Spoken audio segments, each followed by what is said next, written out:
Apakah ormas yang dilarang melakukan penyusupan dan menjadi Power Ranger yang bisa berubah pakaian?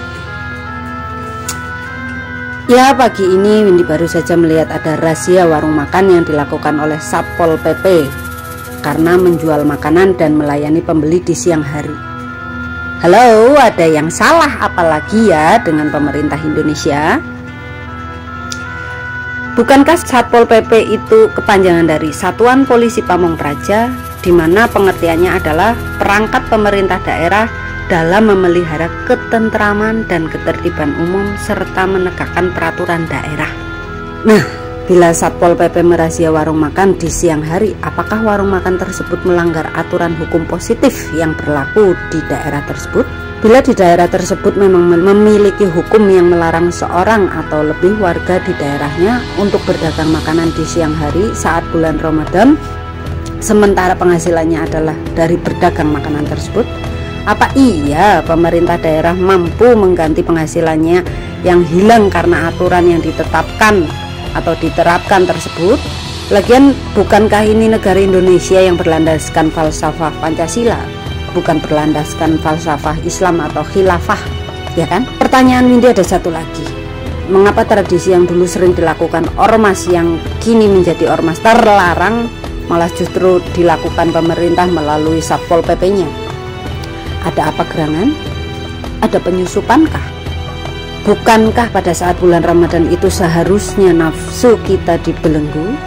Mengapa pemimpin Satpol PP yang notabene bupati atau wali kota yang menjadi the big boss atau godfathernya Satpol PP justru mengumbar nafsu untuk menyalahkan yang berdagang makanan di siang hari?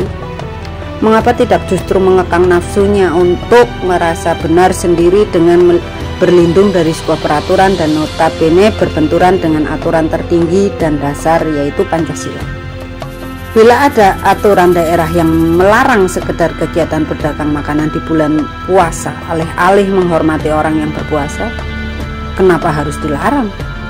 Bila alasannya untuk saling menghormati, mengapa sampai harus ada pelarangan? Ya, bila pedagang warung makan tersebut berdagang untuk membiayai terorisme, sah rasanya untuk dilarang. Bila ternyata pedagang makanan itu membiayai lebih banyak manusia, anak, istri, karyawan, apa iya Pemda sudah sangat kaya raya dengan APBD-nya ratusan juta triliun yang siap untuk mengganti sebagai kompensasi dilarangnya berdagang makanan di siang hari di bulan Ramadan? Windy pikir kok afdolnya saling menghormati, baguslah, tetapi coba itu dibiarkan jadi aturan tak tertulis masyarakat yang diajarkan oleh orang tua kepada anak-anaknya, bukan diwujudkan dalam bentuk aturan perda atau permen atau perpres yang serbanya hanya melarang dan melarang tanpa adanya solusi atau substitusi pengganti. Bukankah dalam Al-Quran pahala berpuasa itu Allah sendiri yang akan menentukan atau memberikannya, dan sangat rasional bila kita berpuasa untuk transaksional dengan Allah, mengejar pahala Allah akan lebih baik dan bernilai bila lebih banyak godaan dan cobaannya, bukan? Kenapa ibadah harus dihormati begitu ekstrim dengan melarang orang mencari nafkah? Apakah di Indonesia ini penduduknya sudah 101% muslim dan muslimah semua? Bila di Indonesia penduduknya belum 101% muslim dan muslimah, bukankah perda atau permen atau perpu yang melarang pedagang makanan berdagang di siang hari tersebut sama dengan menodai sila kelima Pancasila yang konon katanya Indonesia berkeadilan sosial bagi seluruh rakyat Indonesia atau bagi seluruh rakyatnya? Yang puasa ya biarlah berpuasa. Dengan adanya ramai pedagang makanan berdagang dan berjualan makanan dan mereka yang berpuasa tetap berpuasa, bukankah itu lebih afdol, lebih menambah nilai puasa? Itulah yang disebut syaitan dalam diri manusia di penjara. Tetapi bila yang para pedagang makanan yang berusaha mencari rezeki sebagai bagian dari mencari rahmat Allah kok dilarang, apa Anda yang membuat aturan tersebut lupa bahwa Islam itu rahmatan lil alamin? Sungguh sebagai sesama muslim, Windy juga muslimah, sangat tidak cocok dengan tindakan yang dilakukan pemerintah dimanapun dan apapun tingkat eksekutif tersebut.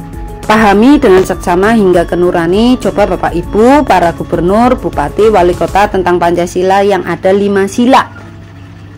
Waspadalah, waspadalah, waspadalah. Tindakan Anda seperti itu mungkin tidak bermasalah di dunia ini, tetapi yakinkah Anda dan kalian semua bahwa itu tidak bermasalah di hadapan Allah, di mana kalian akan kembali kepada Allah, penguasa dan pencipta alam semesta ini.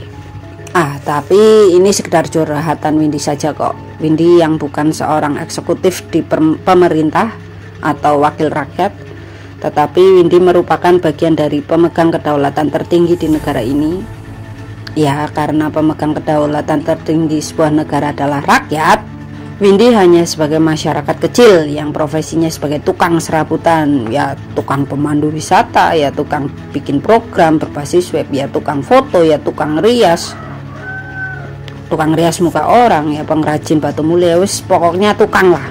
Jadi pasnya ya biarkan sajalah, toh kalian yang punya jabatan nggak malu melakukan itu kan, dan toh mereka yang menanam, mereka juga yang akan menuai tanaman mereka sendiri.